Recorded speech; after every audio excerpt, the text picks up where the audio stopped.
Bonjour, je suis Sandrine Bala, énergéticienne, et voici mon index ABC.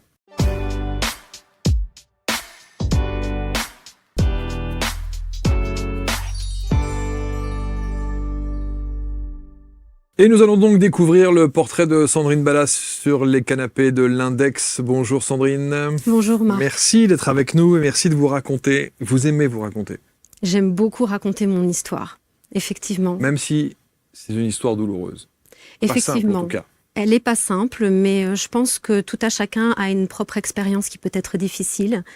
Et je voudrais effectivement, à travers mon récit, pouvoir montrer la belle lumière qui s'y cache derrière et pourquoi pas servir de guide pour des personnes qui se reconnaîtront dans mon témoignage. Guide, c'est important. Bien sûr. Le terme guide n'est pas, je veux dire, c'est pas coach, c'est pas accompagnant de vie, c'est guide, c'est encore au-dessus. Parce que moi, je me suis sentie guidée, effectivement. Okay.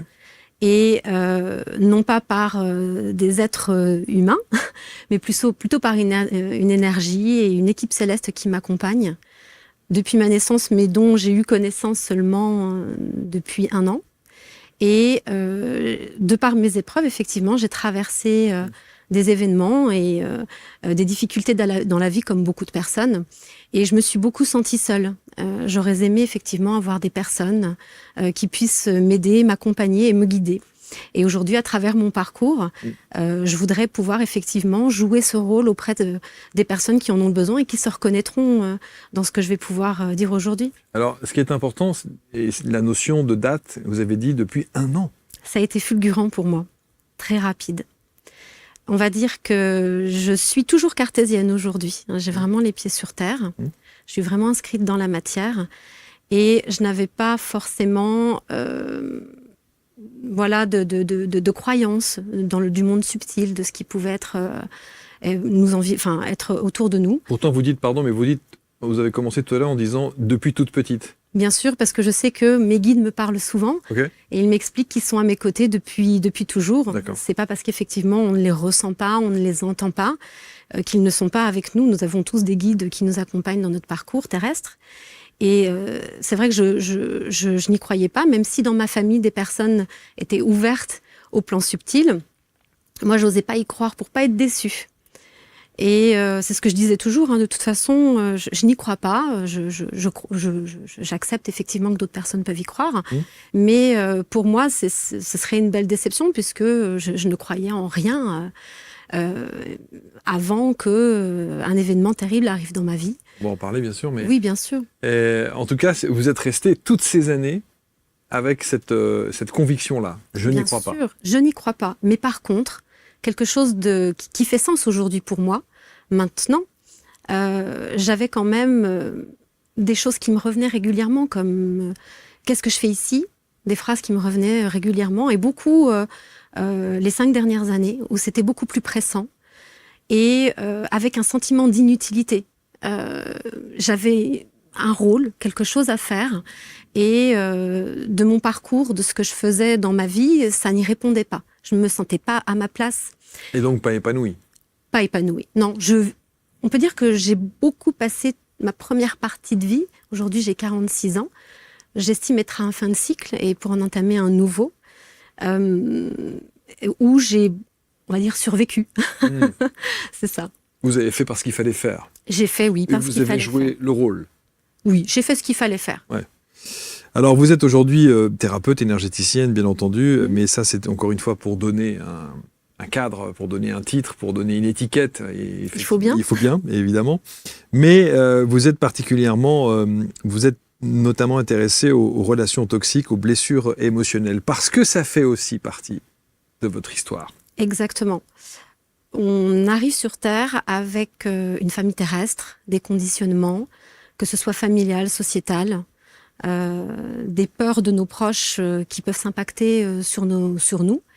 Et on peut grandir dans un climat particulier qu'on a choisi, d'ailleurs.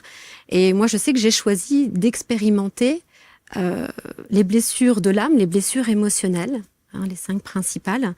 C'est la première partie de ma vie terrestre où c'est ce que j'aime dire, c'est l'école de la vie. Et autant on acquiert des compétences dans la vie, parce que bien évidemment, rien n'est hasard. Et de par notre parcours professionnel, de nos rencontres, on acquiert des compétences qui peuvent nous servir pour notre mission de vie, quelle qu'elle soit. Autant les épreuves de vie font partie d'un apprentissage et sont révélateurs d'une force intérieure et nous aident aussi à comprendre qui on est réellement. Quand on prépare l'émission, on a ce qu'on appelle une fiche de prod qui nous permet de connaître votre parcours de vie. Votre parcours qui est, dans ces épreuves de vie, très distinctement expliqué sur le papier. Je me réserve, je prends toujours beaucoup de prudence quant à la divulgation des informations que vous nous donnez, parce qu'il y a des choses évidemment qui sont toujours difficiles. C'est pour ça que je vous laisse le soin de dire ce que vous avez envie de dire sur ces épreuves de vie, ce que vous préférez garder pour vous, et puis ce que vous acceptez de nous dévoiler Bien quand sûr. on fait ça. Mais en tout cas, ces épreuves, elles sont importantes à comprendre parce qu'elles ont forgé et construit la femme que vous êtes aujourd'hui, et donc la thérapeute que vous êtes maintenant. Effectivement, et comme je vous l'ai dit, ça a été une grande transformation intérieure qui s'est faite de manière fulgurante et très rapide en une année de temps. Dans les épreuves de vie les plus significatives, pour arriver au début de mon expérience terrestre, j'ai intégré une famille dysfonctionnelle où la violence conjugale et la violence en famille régnaient.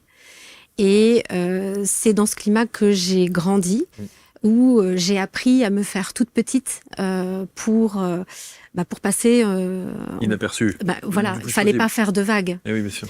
Je dois avouer quand même que je ne me souviens pas de mes premières années de vie, et ça va jusqu'à la préadolescence. Une sorte d'amnésie traumatique Tout à fait. Je me suis beaucoup renseignée, puisque ça a fait partie aussi de ma transition, de ma transformation intérieure, où j'avais besoin de comprendre. J'avais même commencé à engager une thérapie pour recouvrir la mémoire. Mais aujourd'hui, je sais que c'est pas forcément nécessaire d'avoir toutes les informations. Il suffit juste de comprendre notre parcours pour pouvoir en ressortir grandi.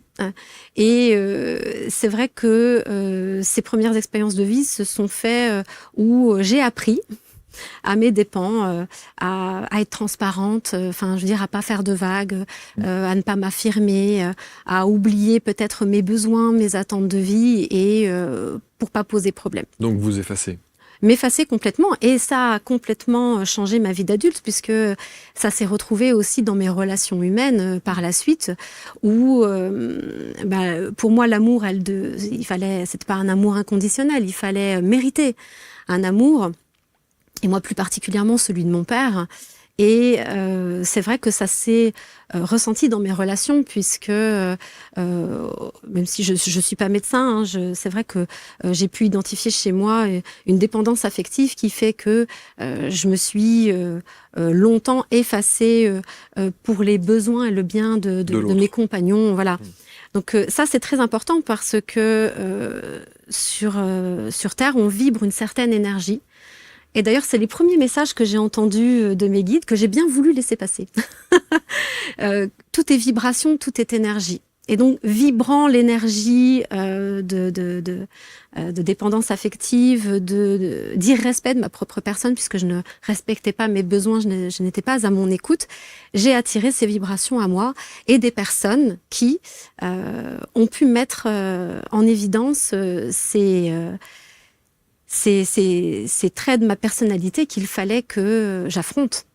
Parce que bien évidemment, on rencontre des personnes, et généralement, que ce soit un simple inconnu, une altercation, ou quelqu'un qu'on rencontre pour la vie, une profession, il n'y a pas de hasard, comme je le disais tout à l'heure, et c'est justement pour mettre le doigt sur les choses qu'on a à travailler quand on fait un développement personnel, ou qu'on se recherche soi-même. Donc ça, c'est, on va dire, le premier, pas événement, c'est plutôt la première épreuve de vie la plus significative. Et dans toutes ces épreuves de vie de mon enfance, bien évidemment, toutes les blessures étaient bien sûr toutes là. Je les ai pas identifiées, c'est seulement que cette dernière année où j'ai pu l'identifier, parce que j'ai vraiment fait un travail sur moi. Vous parliez des 5 blessures. Voilà, exactement. Lise Bourbeau, vous avez coché toutes les cases. J'ai coché toutes les cases, mais je sais aussi aujourd'hui pourquoi je les ai toutes cochées. parce que vous pouvez, chacun a sa propre mission de vie, chacun a ses propres épreuves. Vous pouvez n'avoir, alors je mets des guillemets, une seule épreuve de vie, enfin une seule blessure émotionnelle à guérir. Moi, je sais que je les ai toutes cumulées parce que je devais les expérimenter pour pouvoir effectivement me mettre à la place, comprendre, ressentir, pour justement accompagner au mieux les personnes qui seraient amenées à me consulter par la suite.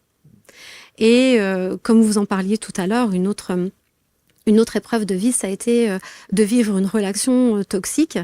Au début, on s'en rend pas compte, effectivement, et c'est de pouvoir déjà en prendre conscience qu'on est dans une relation toxique. Et je parle bien de relation toxique, dans le sens où les deux partenaires jouent un rôle. J'ai joué ma part. Une responsabilité. Bien sûr, chacun a sa propre responsabilité. Autant dans un premier temps, je me suis placée en tant que victime. Je pense que ça faisait partie quand même du processus. Et de la dépendance affective dont vous parliez, évidemment. Tout à fait. C'est une prise de conscience et c'était le début de mon cheminement. Et par la suite, le fait de réaliser que j'avais mes propres mécanismes de défense qui, dans mon enfance, ont pu être bénéfiques puisque j'étais face à des situations de crise et quand on est devant des situations qu'on n'arrive pas à gérer, il y a des mécanismes qui se mettent en place en mode survie. Mais à l'âge adulte, ils ne sont plus forcément nécessaires, du moins à un certain niveau de notre vie, une certaine étape de vie. Et donc effectivement, le fait d'avoir pu réaliser mes mécanismes de défense, j'ai pu non plus me placer en tant que victime, mais en tant qu'actrice de ma vie et me sortir de la situation-là. Qu'est-ce que, quand vous dites tout s'est accéléré en un an, c'est-à-dire que la fulgurance, et c'est beau. On peut parler de fulgurance. Oui. C'est-à-dire, quand vous dites mes guides, pardon, je vais employer une expression qui est un peu triviale, mais on se demande, ils étaient où? Ben, oui, je comprends. Mais vous voyez ce que je veux dire? En fait... Pourquoi attendre tout ce temps? Je sais. En fait, ils ont toujours été là. Les fameux moments où je me suis dit, mais qu'est-ce que je fais là? Je sais que c'était des messages d'eux aujourd'hui. Ils nous laissent des petits indices, mais encore faut-il pouvoir les voir et les identifier. Comme je vous l'ai dit, je suis quelqu'un de très cartésien encore aujourd'hui, mais j'étais gouvernée par mon mental, et un mental surpuissant. Une femme d'action. Donc, je ne laissais rien au hasard. J'avais des plans pour demain, après-demain et dans plusieurs années. Vous avez fait RH, c'est ça, assistante RH, c'est voilà, ça? Alors là, pour l'instant, je suis responsable des ressources humaines. C'est ça. Je suis encore à temps plein, mais jusqu'au 31 juillet pour pouvoir après mener à bien mon activité à temps plein. C'est vraiment encore un tremplin. Ouais, c'est ça. Ouais. On passe la vitesse supérieure. Et donc, c'est vrai que j'étais beaucoup dans le contrôle, dans l'action. Et le fait de réfléchir que par le mental, vous laissez peu de place à l'intuition. Et quand on parle d'intuition, c'est cette petite voix. Alors je sais que voilà, j'ai entendu cette petite voix et je fais vraiment la distinction. Et j'ai compris que plus tard, cette petite voix, c'était pas ma pensée, c'était mes guides qui me parlaient. C'est très rapide, c'est très fugace. C'est la petite pensée qui va arriver et qui va aussitôt disparaître pour laisser place effectivement au mental qui te dit non mais ça va pas, tu délires. Un des bons exemples que j'aime citer, c'est que il y avait comme je me suis mise à la méditation et qui a calmé mon mental, je me souviens avoir entendu en me rendant en ville médium guérisseur. Et c'était genre, j'étais en train de me convaincre que j'étais médium guérisseuse. Donc c'était les premiers mots qui me sont arrivés. Et la première réaction, c'était mais tu te prends pour qui? En quoi tu peux être médium guérisseur? Il y a rien dans ton passé qui fait que tu mérites ce titre, cette position. Enfin, au niveau de l'énergie, à ce moment-là, je ne maîtrisais pas grand-chose. J'en avais même pas conscience. Et puis, je me suis laissée porter par le jeu parce que je suis arrivée dans une librairie qui avait des livres oracles. J'ai été attirée, je me suis laissée écouter, j'ai ouvert une page. Et sur cette page, il y avait quelques mots-clés qui disaient « Oui, tes guides te disent bien que tu es médium guérisseur. » Encore un signe. Voilà. Donc, plein de petites choses comme ça qui ont été mises sur le chemin. Qui vous confortent. Et qui me confortent. Donc ça, c'est un exemple pour expliquer que avant, et je sais que j'ai des guides aussi qui m'ont dit non mais on te crie les choses, mais tu n'entends pas et tu refuses. Parce que le mental, il est trop dans les pensées, peut-être dans le fait de vouloir tout le temps ressasser le passé. Je ressassais beaucoup le passé. Toute la difficulté, c'était de se dire qu'est-ce qui fait partie de mon mental, qu'est-ce qui fait partie de mon intuition et de mes ressentis purs. C'était la deuxième étape. C'est ça la deuxième étape, oui. Parce que la première étape, c'est vraiment de calmer le mental. Autant le mental peut être un très bon allié, parce que si vous n'avez pas de mental pour concrétiser les choses dans la matière, ça va être difficile de répondre à votre intuition. C'est donc la méditation qui vous a aidé à calmer ce mental ? C'est ça. Mais j'y étais invitée de manière un petit peu amusante, dans le sens où au début, j'ai commencé à regarder des vidéos d'ASMR. Ça m'a calmée. Et puis, j'ai eu quelques signes, parce que je scrollais pas mal quand même sur le téléphone, avec bien une invitation à la méditation. Et j'ai eu toute cette période où je n'ai pas arrêté d'acheter des livres, je me suis renseignée sur tous les sujets, et je me suis prêtée au jeu, en fait. À partir du moment où il y a quelque chose qui m'invitait, une force, une énergie, j'y répondais favorablement, et je me suis pas auto-jugée, dans le sens où, genre, on m'était complètement tarée. J'y suis allée. Et à partir du moment où ça m'a fait du bien, j'y suis allée, et j'y suis allée jusqu'au bout. Et c'est là où on commence à ouvrir le champ des possibles. Et le mental commence à se calmer. L'intuition prend plus de place. Ouais. Et on entend les messages. Donc aujourd'hui, vous avez de la médiumnité pure ?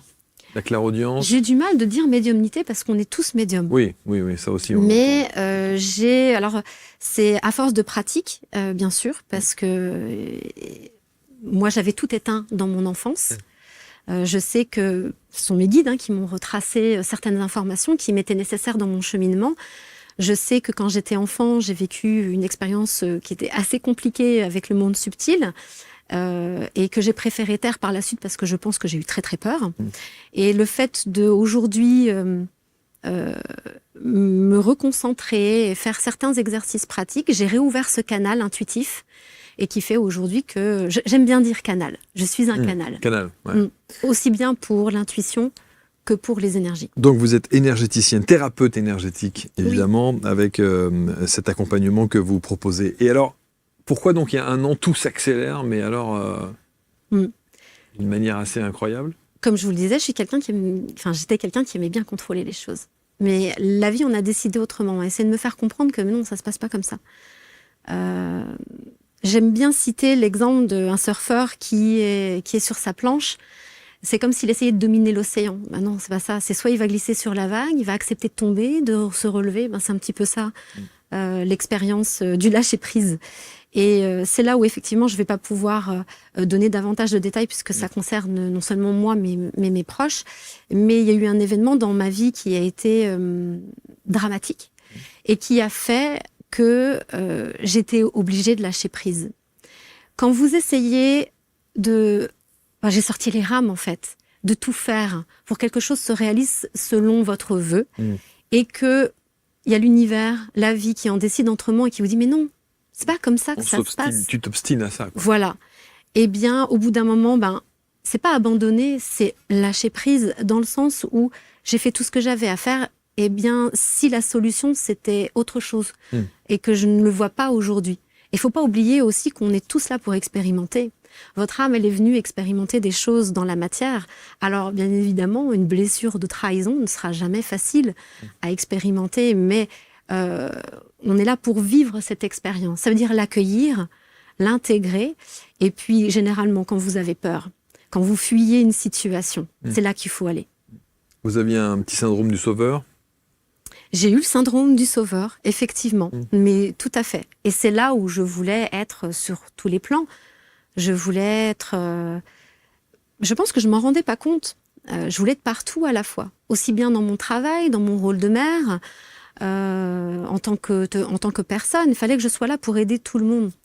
Mais c'est comme le syndrome, sauveur, victime et bourreau. À partir du moment où vous alimentez un de ces rôles, c'est pas une bonne solution. Et pourtant, vous êtes entrée là de plein pied dans le côté accompagnante, sauveuse.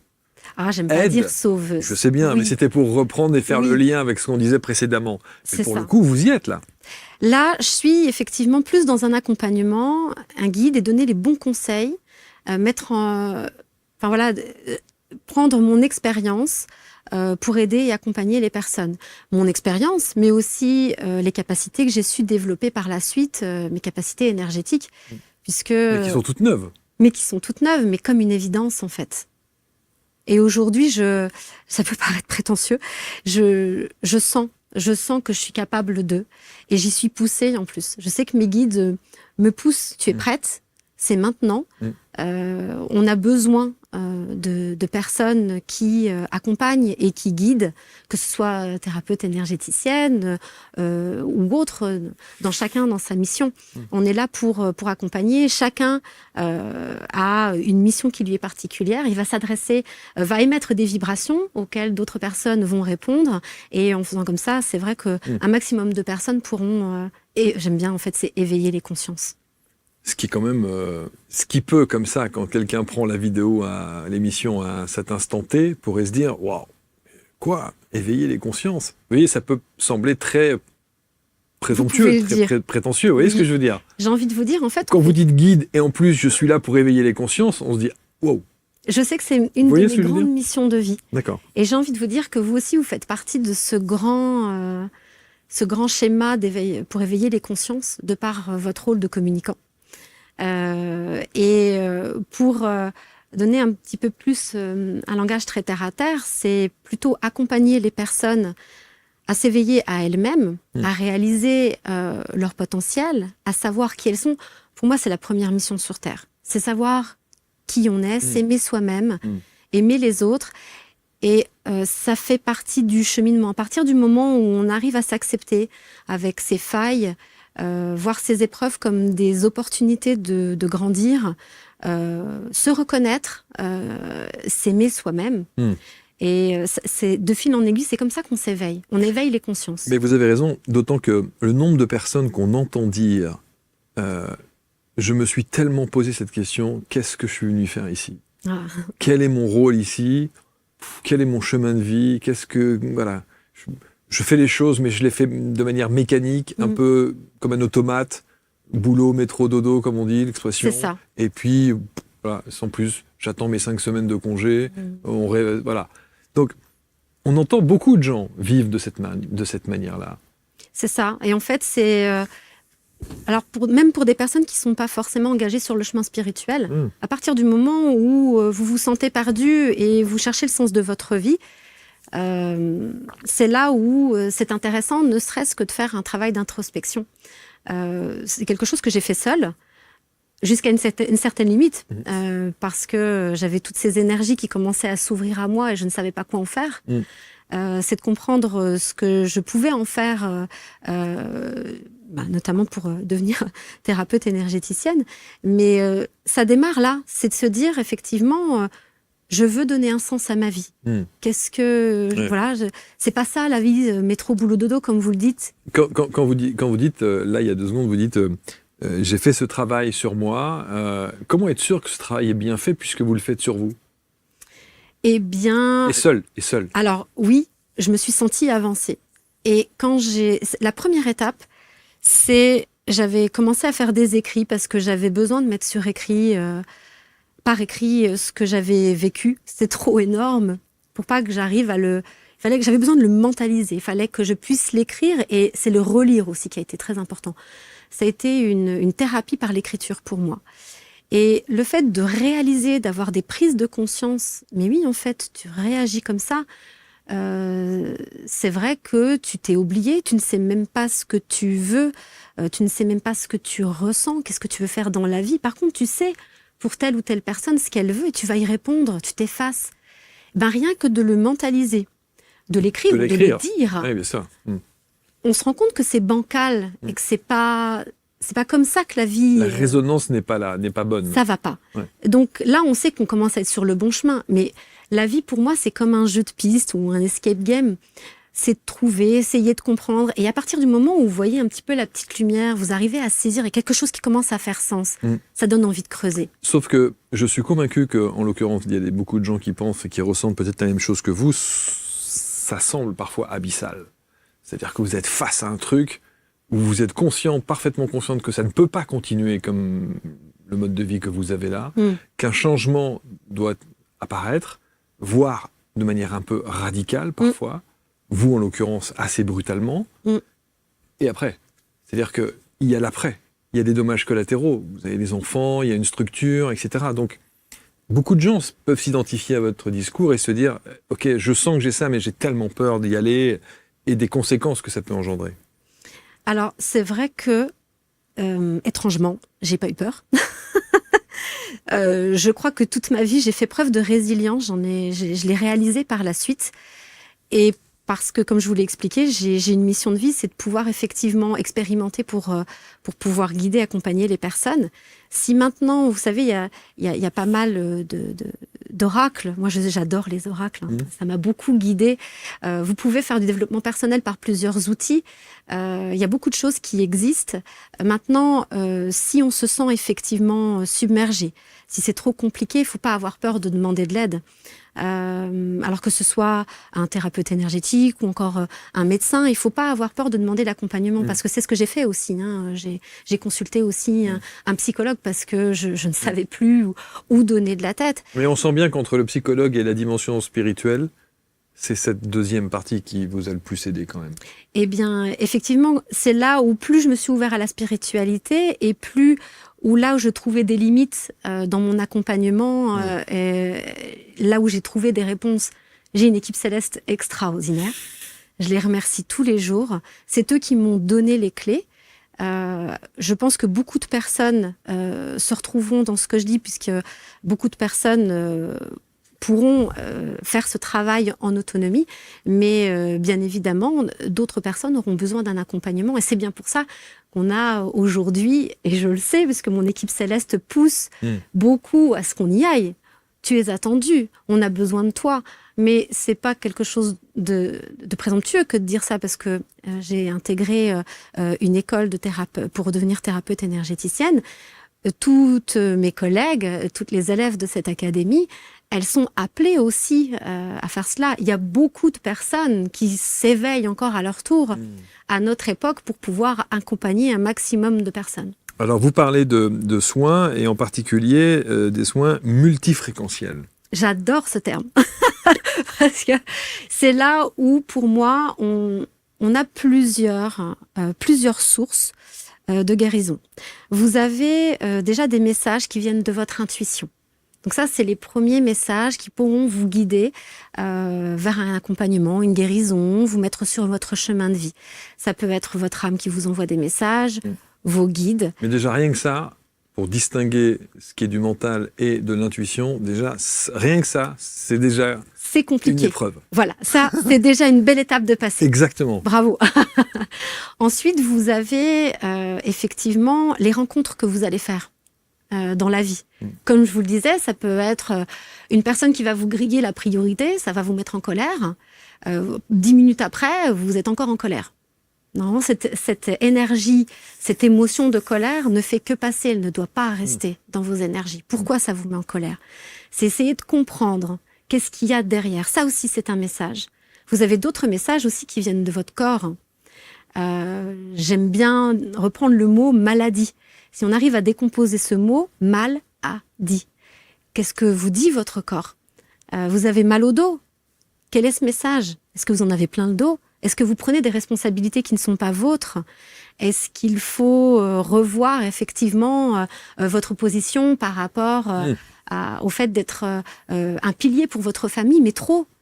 C'est votre âme qui vous parle à travers votre corps et qui vous envoie un message. Et bien souvent, aujourd'hui, comme vous le disiez, on est tellement dans notre quotidien, on est tellement absorbé par ce qu'on doit faire, par notre métier, on est tellement soucieux du regard de l'autre, du qu'en dira-t-on, qu'on en oublie d'écouter cette petite voix qui vous dit « Tiens, tu devrais retirer de l'argent là quand tu vas acheter là quelque part, tu pourras pas faire un paiement par carte bancaire. Mais vous avez tellement peur d'être en retard à votre rendez-vous que vous allez foncer, vous écoutez pas. » Ou encore le fait que ça fait des mois et des mois que vous avez mal au dos. Non, mais ça va passer. On va prendre. On insiste. Voilà, et on insiste jusqu'à un moment donné où c'est le drame et la vie vous contraint à vous mettre en arrêt. Alors repos forcé. Sur ces relations toxiques et blessures émotionnelles, parce que ça c'est votre credo. on va dire. Oui, c'est mon parcours. C'est votre parcours, évidemment, c'est votre parcours. Vous êtes mieux placé que personne pour en parler. À part l'écoute et l'échange, quels sont les outils que vous mettez à disposition pour justement Alors, travailler ça? effectivement, il y a déjà l'écoute de la personne pour savoir où elle se place et si elle prend conscience effectivement de ses blessures. Parce qu'effectivement, dans une relation toxique, il va y avoir forcément blessure émotionnelle. Dans cette relation, il y a quelque chose qui a envie de sortir. Il y a un message à entendre. C'est un autre point, effectivement. Ce sont les épreuves de vie qui vous aident effectivement à prendre conscience de ce que vous êtes venu expérimenter sur Terre et de vous libérer aussi. Et c'est d'aider en fait la personne. Ça peut être soit en discutant, parce que j'ai réalisé que les mots peuvent être guérisseurs. C'est vrai. J'ai eu des entretiens, parce que je propose effectivement un appel, un premier contact de 20 minutes, où j'ai déjà des personnes qui, ne serait-ce que de leur avoir parlé, ont pleuré parce qu'il y avait déjà quelque chose qui se libérait. Donc je sais que les mots guérissent, de par mon expérience. Et il y a aussi le fait que j'utilise effectivement mon intuition, donc mes guides, mon âme, pour parler et dire les mots qui vont faire tilt à la personne. Je sais que quand j'entends ces messages, je sais que je parle directement à l'âme de la personne.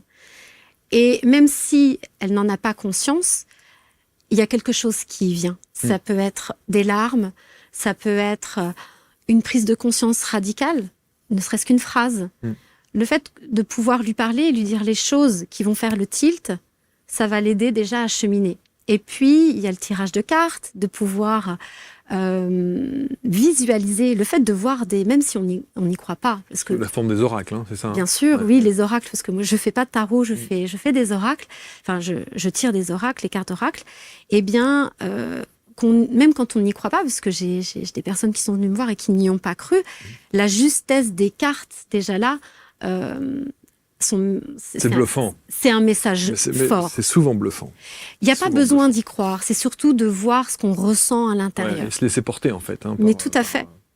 Et puis, effectivement, alors, quand je fais un soin énergétique, là, c'est une première chose, c'est d'essayer d'enlever des blocages énergétiques, de faire, de réénergiser. On a notre énergie vitale. Vous savez, quand on dit j'ai plus de jus, j'ai pas d'énergie, ben c'est redonner l'énergie à la personne, enlever certains blocages, aller dans les corps subtils, les chakras pour faire un nettoyage énergétique, retirer des mémoires. Donc ça, c'est une partie du soin. Mais pour moi, je ne fais que 50% du travail. Les autres 50%, c'est la personne qui va travailler. Évidemment.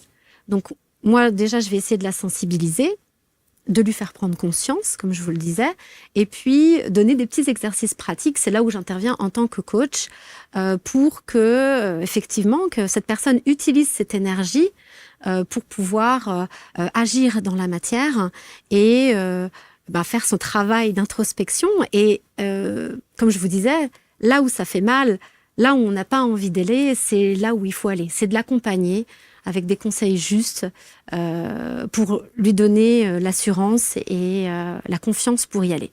Mais on sent bien, chez vous, que on sent la force des mots. Et on sent, et on sent en même temps le plaisir que vous avez à jouer avec ces mots. Les mots sont importants. Les mots sont importants. La vibration, évidemment, de ces mots sont essentielles. Ouais. C'est ça. Et puis, c'est aussi la conviction, parce que il y a aussi les mots, mais il y a les pensées et l'intention qu'on y met derrière. On a cette puissance en nous à partir du moment où on a l'intention qui est derrière. Les mots sont puissants. Et ils permettent pour moi de matérialiser les choses. Et effectivement, c'est à partir du moment où il y a l'intonation, la vibration, c'est hyper important. Est-ce qu'on peut vous consulter à distance ? Alors effectivement, aujourd'hui, je parle de cabinet virtuel. Bon.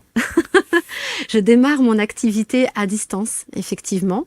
Donc aujourd'hui, je vais d'ailleurs m'installer sur le secteur de Metz, mais dans un premier temps, c'est à distance. J'ai à cœur d'ouvrir un cabinet sur la région. Oui, vous avez envie du présentiel quand même. Hein. Bien sûr, parce que aujourd'hui, pour y avoir été confronté, dans l'urgence, on a besoin de ce rapport humain. On a besoin de chaleur humaine. Alors, le travail énergétique se fait très très bien aussi à distance, mais je suis convaincue que certaines personnes ont besoin du contact humain. Même si tous mes soins se font sans contact physique, il y a ce besoin de chaleur humaine et j'ai à cœur aussi, effectivement, de rencontrer les personnes. Oui. Et que ces personnes puissent vous raconter leurs belles épreuves. Leurs belles épreuves. C'est comme ça que s'appelle votre site, oui, ausbellesépreuves.fr. Qu'est-ce que vous aimeriez qu'on retienne de vous, de cet échange ? C'est une belle question. Peut-être mon énergie, que dans chaque épreuve, il y a une belle opportunité de se découvrir soi-même, que nous avons tous cette force intérieure de pouvoir nous libérer de nos peurs, de nos conditionnements et d'être libre en fait. J'aime bien dire aujourd'hui, je suis devenue maître de mon existence, actrice de ma vie, parce qu'à partir du moment où on arrive à être sur son chemin de vie, quand on se sent poussé par des énergies, on sent au plus profond de nous que c'est là qu'on doit aller. Vous avez tout qui va s'ouvrir sur votre chemin de vie et tout est possible.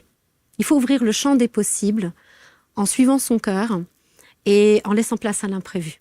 Et à partir du moment où on arrive à être dans cette dynamique, où vous pouvez être vous aussi acteur, actrice de votre vie. C'est bien dit, et c'est quelqu'un qui sait de quoi elle parle, parce qu'elle vient de là. Tout à fait. Hein, clairement. C'est ça.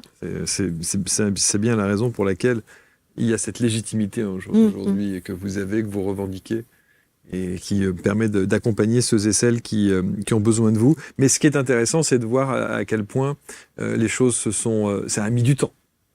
Ça a mis du temps. Soit ça a mis du temps, soit vous avez mis du temps à vous rendre compte que... Alors, là, il y a une nuance. C'est ça. Je pense que j'ai déjà eu un premier appel à m'éveiller en 2020, sauf que j'ai pas écouté. J'étais trop dans mon mental. Mais à vrai dire, j'avais encore des choses à expérimenter et à comprendre et à apprendre, en fait. Parce que l'école de la vie est une merveilleuse école. On va mettre tous les liens pour entrer en contact avec Sandrine, bien sûr, autour de cette vidéo. Je vous remercie infiniment. Merci, Marc. Profitez de cette deuxième partie de vie. Bien sûr. Pleine, intense, avec de beaux témoignages, un livre. J'aimerais bien. Il faudra. Il y a une première partie Vous qui est faite. Vous qui aimez tant écrire, voilà, c'est la fiche de production la plus épaisse qu'on ait reçue. Oui. C'était très intéressant de voir de quelle manière vous décrivez vos ressentis et la manière dont vous allez pouvoir aider ceux et celles qui nous regardent. Merci beaucoup, en tout cas, Sandrine. Merci beaucoup. Vous commentez avec bienveillance, évidemment. Vous partagez. On attend de vous lire. Et puis, vous avez tous les liens autour de la vidéo, toute l'actualité de Sandrine aussi, et toute sa fiche complète pour entrer en contact avec elle. On se retrouve très vite pour un prochain Index. Salut.